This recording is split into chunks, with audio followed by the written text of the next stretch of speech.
Siapa yang tanya lagi? Oh, Toha ini orang pengalaman toh ini. Bagaimana? Nah, tanya apa? Kalau misalkan kita menghadapi suatu kondisi masyarakat, mana yang harus didahulukan antara amal makruf atau nahi munkar? Seperti orang bulan puasa berdagang sambil merokok atau sambil menjual minuman keras, yang kita dahulukan itu amal makrufnya atau nahi munkarnya? Di dalam amar ma'ruf itu ada nahi mungkarnya juga. Kalau orang yang ngerokok, jual minuman keras, dagang untuk Ramadan itu kita keluarkan 3 hari, insya Allah dia tidak ngerokok, tidak minum keras. Iya nggak? Jadi dalam amar ma'ruf itu mengandung nahi mungkar otomatis.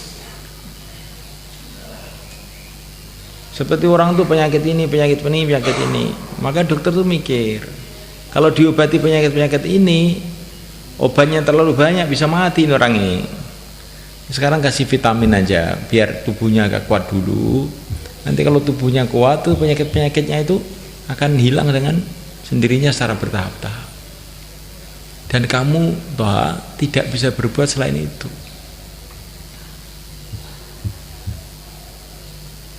Jadi tidak mungkin nahi mungkar itu tidak mungkin kecuali amar ma'ruf dulu. Kamu bisa gak marah sama orang yang kamu tidak pernah hubungan, tidak pernah apa? Gak bisa. Kamu gak digubris, mungkin malah dipentong kamu. Tapi kalau kamu marah sama anak kamu, bisa. Kenapa? Karena anaknya sudah tiap hari dikasih makan, tiap hari sudah diikram, tiap hari sudah digendong. Maka kalau ada salah dijewer, anaknya juga memahami, oh, saya ini salah. Karena sudah banyak kamu ikram, akhirnya dia siap menerima marah kamu, siap menerima teguran kamu. Lah umat ini tidak diikram dulu, tidak didekati dulu, tahu-tahu didampar aja sama Habib Rizik. Ganti didampar lagi dia. Ini namanya itu tidak hikmah menurut saya. Habib Rizik, man ra'a minkum falyughayyirhu bi yadihi. Ya ini hikmah. Ya yes. Iki istihad, al istihad la yungqadu bil istihad, terusno kuatmu piro. Kalau kamu yang bener mau nahi mungkar, semua orang nggak sholat itu kamu kapra semua rumahnya. Berapa orang di kampung kamu yang nggak sholat? Semua wanita yang tutup aurat kamu diamprat semua. Ayo, mampu apa enggak? Itu dosanya sama aja dengan dosanya tempat perjudian, dosanya tempat itu.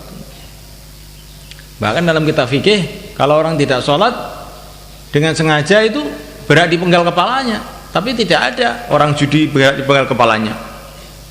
Maknanya meninggalkan sholat itu lebih besar dosanya daripada perjudian. Kenapa perjudian kamu diamprat, tapi kalau orang nggak sholat kamu biarkan aja?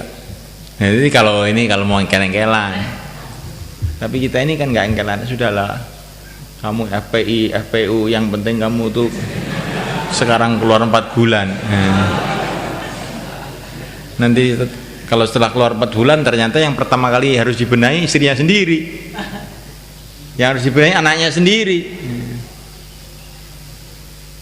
Maka Nabi itu selama 13 tahun di Mekah tidak pernah mengadakan kekerasan, karena tidak mungkin. Karena kalau mengadakan kekerasan itu akan terjadi kepada anaknya, pada bapaknya, pada ayahnya. Ya, setelah di Madinah punya masyarakat tersendiri, punya tertib. Nah, begitu juga ini. Kalau kamu belum daftar di santri ya ngerokok, bawa HP, biarin aja. Nanti kalau dimarahi tambah ganti marah dia. Masukkan dulu ke pondok, keluarkan dulu 4 bulan. Setelah itu dinasihati, mau dan dari mana nasihat. Jadi orang itu ada tahapan di dalam